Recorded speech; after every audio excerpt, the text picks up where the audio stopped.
आज की virtual class में देखिए अशुद्धियों का शोधन, रेक्टिफिकेशन ऑफ एरर्स। इससे पहले के वर्चुअल क्लास में हमने अशुद्धियों पर चर्चा की, अशुद्धियों के प्रकार पर चर्चा की। अशुद्धि या लेखांकन अशुद्धि, जैसे कि हम अशुद्धि सामान्य बात है और ये हम कोई भी काम कितनी भी सजगता से क्यों न करें फिर भी कुछ ना कुछ त्रुटियां रह जाती हैं। ठीक है, इसी प्रकार से लेखांकन संबंधी जो त्रुटि है, लेखापालक कितनी भी सजगता से कार्य क्यों न करे लेकिन कुछ त्रुटियां रह जाती हैं। ठीक है, जिसको हम अशुद्धि कहते हैं।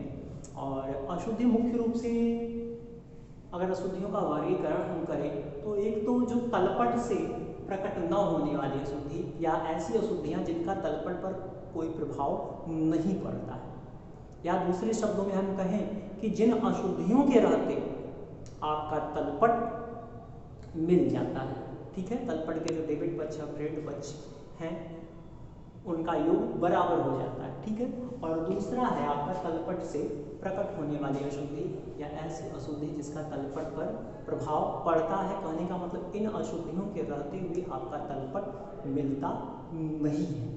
ठीक है, और इन अशुद्धियों के संशोधन की हम चर्चा करेंगे या इन अशुद्धियों को किस तरह से ठीक किया जा सकता है, जो भी लेखांकन संबंधी अशुद्धियां हैं। ठीक, तो ध्यान दीजिएगा, तलपट से प्रकट न होने वाली अशुद्धि, ऐसी अशुद्धि जिसका तलपट पर कोई प्रभाव नहीं पड़ता है या इन अशुद्धियों के रहते हुए आपका तलपट मिल जाता है, तलपट से न प्रकट होने वाली अशुद्धि कहते हैं। ठीक है, या इन अशुद्धियों के रहते हुए भी आपका जो तलपट का डेबिट पक्ष है, क्रेडिट पक्ष है के योग मिल जाते हैं। ठीक है, तो इन अशुद्धियों में दो या अधिक खातों से संबंधित अशुद्धियों को शामिल करते हैं, या जिसको आप कह लीजिए द्विपक्षीय अशुद्धि। द्विपक्षीय अशुद्धि का मतलब कि जो ऐसी अशुद्धि जिसमें आपका डेबिट पक्ष भी अशुद्ध है और क्रेडिट पक्ष भी अशुद्ध है। ठीक है, जैसे कि हमने बताया कि जो हम लेखांकन प्रणाली हम अपनाते हैं वो दोहरा लेखा प्रणाली आधारित है। दोहरा लेखा प्रणाली में प्रत्येक डेबिट का क्रेडिट पक्ष होता है, तो जो अशुद्धि आपके डेबिट पक्ष में भी उपलब्ध हैं और क्रेडिट पक्ष में भी है, तो ऐसी अशुद्धियों को हम द्विपक्षीय अशुद्धि कहते हैं। जिनमें अशुद्धि से आपका डेबिट पक्ष और क्रेडिट पक्ष दोनों प्रभावित होता है, ऐसी अशुद्धि को हम द्विपक्षीय अशुद्धि कहते हैं। ठीक है, तो दो या अधिक खातों से संबंधित अशुद्धि आपका तलपट से न प्रकट होने वाली अशुद्धियों के अंतर्गत आता है। और थोड़ा सा हम और इसको हम विस्तार करें तो जनरल या सहायक वहियों में लेखा छूट जाना, जैसे कि हमने अशुद्धियों की इससे पहले चर्चा की थी, तो हमने बताया था कि पूर्णतः छूट जाने वाली अशुद्धि मतलब कि ऐसी गलतियां, ठीक है, ऐसी अशुद्धियां, ऐसी त्रुटियां या ऐसे सौदे जिनका लेखा जनरल में नहीं हुआ। जब जनरल में उसका लेखा नहीं होगा तो आपका क्या है, वह खाता बही में भी नहीं जाएगा, और जब खाता बही में नहीं जाएगा तो तलपट में जाना ही नहीं है, तो ऐसी अशुद्धि से आपका तलपट मिल जाएगा। ठीक है, सहायक वहियों या जनरल में लेखा अगर नहीं है तो ऐसी अशुद्धियां तलपट से प्रकट नहीं होती है। जनरल या सहायक वहियों में अगर लेखा छूट गया है तो ऐसी अशुद्धियां तलपट से प्रकट नहीं होती। ठीक है, या ऐसी अशुद्धियों का तलपट पर कोई प्रभाव नहीं पड़ता है। गलत लेखा या खतौनी में पूर्ण रूप से लेखा छूट जाना। गलत लेखा का मतलब कि जैसे कि या तो आप किसी खाते को अधिक राशि से डेबिट कर दो या अधिक राशि से आप क्रेडिट कर दो। ठीक है, तो ये भी आपका द्विपक्षीय अशुद्धि के अंतर्गत आता है। या खतौनी में पूर्ण रूप से लेखा छूट जाना। खतौनी में पूर्ण रूप से लेखा छूट जाने का मतलब कि जैसे कि आप सहायक पुस्तक में मान लीजिए राम को कोई माल आपने बेचा, ठीक है, तो आप विक्रय पुस्तक में उसका लेखा कर दिए, राम की पुस्तक में लेखा नहीं किए। ठीक है, तो इसको हम कहते हैं खतौनी में पूर्ण रूप से लेखा छूट जाना। या क्षतिपूरक अशुद्धियां, तो जिन एक अशुद्धि के द्वारा दूसरी दो अशुद्धियों द्वारा या ऐसी अशुद्धियां जो एक अशुद्धि के प्रभाव को क्या कर देती हैं, निरस्त कर देती हैं। ठीक है, या दो प्रकार की अशुद्धियां हैं। अशुद्धियां मिलकर एक अशुद्धि के प्रभाव को निरस्त कर देती है।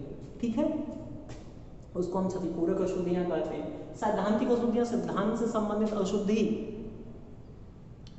जैसे कि आयगत व्यय को आपने पूंजीगत मान लिया, पूंजीगत को आयगत मान लिया, ठीक है, तो आपका सैद्धांतिक अशुद्धियों के अंतर्गत आता है। या आपको डेबिट करना था किसी खाते को, आपने क्रेडिट कर दिया, क्रेडिट करना था डेबिट कर दिया, ठीक है, तो सिद्धांत संबंधी अशुद्धियां जिनमें जनरल के जो सिद्धांत उनका पालन न किया जाए तो आपका सैद्धांतिक अशुद्धियां। ठीक है, तो इन अशुद्धियों को हम तलपट से प्रकट न होने वाली अशुद्धियां या ऐसी अशुद्धियां जिनका तलपट पर प्रभाव नहीं पड़ता या जिन अशुद्धियों के रहते आपका तलपट मिल जाता है, तलपट से न प्रकट होने वाली अशुद्धियां कहलाती हैं। इन अशुद्धियों के अंतर्गत ये अशुद्धियां आती हैं विपक्षीय अशुद्धियां। ठीक है, जनरल या सहायक वहियों में लेखा छूट जाना, गलत लेखा, ठीक है, खतौनी में पूर्ण रूप से लेखा छूट जाना, क्षतिपूरक अशुद्धियां, और इसके अलावा आपका सैद्धांतिक अशुद्धियों को शामिल किया जाता है। ठीक है, दूसरा है आपका तलपट से प्रकट होने वाली अशुद्धियां, ऐसी अशुद्धियां जिनके रहते हुए आपका तलपट नहीं मिलता है। ठीक है, ऐसी अशुद्धियां जो तलपट से प्रकट हो जाती है, जिन अशुद्धियों का तलपट पर प्रभाव पड़ता है, तलपट से प्रकट होने वाली अशुद्धियां कहलाती है। ठीक है, इन अशुद्धियों में आपका एक खाते से, ये अशुद्धियां एक खाते से संबंधित होती हैं या जिनको हम एक पक्षी त्रुटि या एक पक्षी अशुद्धियां कहते हैं। ठीक है, अब इन अशुद्धियों में आपका जोड़ की अशुद्धि है, जैसे आपने जनरल का खाता बही का जोड़ आपका गलत हो गया, ठीक है, तलपट का जोड़ गलत हो गया, गलत पक्ष में खतौनी, कहने का मतलब कि किसी खाते को आपको डेबिट करना था, आपने क्रेडिट कर दिया, या क्रेडिट करना था, आपने उसे डेबिट कर दिया, तो ये आपका गलत पक्ष में खतौनी है। गलत रकम खर्च जाना, कम या अधिक राशि से आपने एंट्री कर दिया। किसी प्रविष्ट के एक पक्ष में खतौनी छूट जाना, और इसके अलावा तलपट में कोई खाता लिखने से छूट जाना, तो इन अशुद्धियों को हम तलपट से प्रकट होने वाली अशुद्धियों के अंतर्गत रखते हैं। ठीक है, तो देखिएगा किसी प्रविष्ट के एक पक्ष में खतौनी करने से छूट जाना, कहने का मतलब कि एक खाते को आपने डेबिट कर दिया लेकिन दूसरे खाते को आपने क्रेडिट नहीं किया। ठीक है, या एक सहायक पुस्तक में आपने लेखा कर लिया, दूसरे सहायक पुस्तक में वो लेखा करने से छूट गया।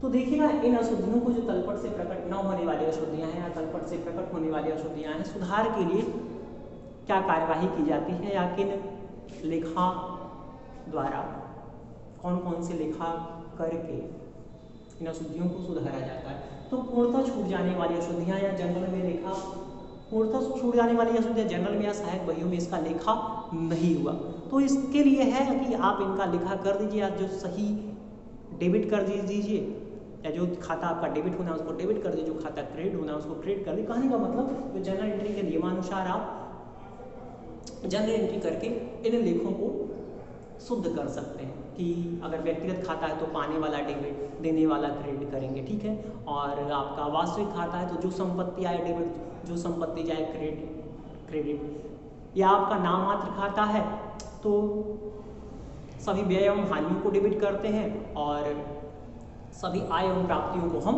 क्रेडिट करते हैं। ठीक है, तो जनरल के नियम के द्वारा, नियमानुसार आप जनरल लिखा करके ऐसी अशुद्धियों को ठीक कर सकते हैं। इसके अलावा है सैद्धांतिक अशुद्धियां हैं, गलत अभिलेखन है, खतौनी से छूट जाना है, क्षतिपूरक अशुद्धियों के लिए इन अशुद्धियों को हम विपरीत प्रविष्टि करके लिखा करते हैं। विपरीत प्रविष्टि में हम किया क्या जाता है कि आप विश्लेषण करते हैं कि कौन सा खाता गलत डेबिट कर दिया गया है, कौन सा खाता गलत क्रेडिट कर दिया गया, या किस खाते को कितने अधिक अमाउंट से डेबिट कर दिया गया। ठीक है, या कितने अधिक अमाउंट से क्रेडिट कर दिया, कितने कम अमाउंट से आप क्रेडिट कर दिए, इस बात का विश्लेषण किया जाता है। ठीक है, और इन अशुद्धियों को ठीक करने के लिए देखिए हमने दो नियम बताया आपको, कम डेबिट या अधिक क्रेडिट खाते को डेबिट करके।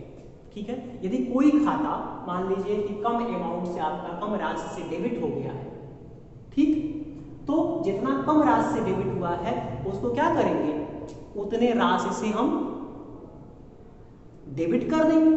ठीक है, या अधिक राशि से अगर आपका क्रेडिट हो गया, विपरीत प्रविष्ट करना, अगर कम राशि से डेबिट हुआ है तो उतने उतने राशि हम उस खाते को क्या करेंगे, डेबिट कर देंगे। यदि कोई खाता अधिक राशि से क्रेडिट हो गया है, मान लीजिए 500 से क्रेडिट करना था, 1000 से क्रेडिट हो गया आपका, तो 500 से उस खाते को हम क्या कर देंगे, डेबिट कर देंगे।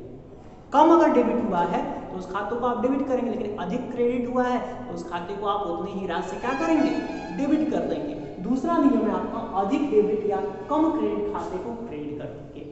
कहने का मतलब यदि कोई खाता अधिक राशि से डेबिट हुआ है तो उसको आप क्या करेंगे, अधिक राशि से डेबिट हुआ है तो उसके प्रभाव करने की इसका विपरीत आप उतना खाते को, उतनी राशि खाते को क्रेडिट कर देंगे, ठीक है। या कोई खाता कम क्रेडिट हो गया है, कम राशि से क्रेडिट हो गया तो उसके लिए आप उसको आप क्रेडिट कर देंगे, ठीक है। तो इसकी चर्चा हम अगले वर्चुअल क्लास में उदाहरण के माध्यम से करेंगे, ठीक है। इसके अलावा है आपका एक पक्षीय अशुद्धि के लिए, तो एक पक्षीय अशुद्धि को आप व्याख्यात्मक टिप्पणी देकर या उचंत खाता खोलकर जनरल प्रविष्टि कर हम लेखा संबंधित सुधार करते हैं, ठीक है। तो आज के लिए बस इतना ही।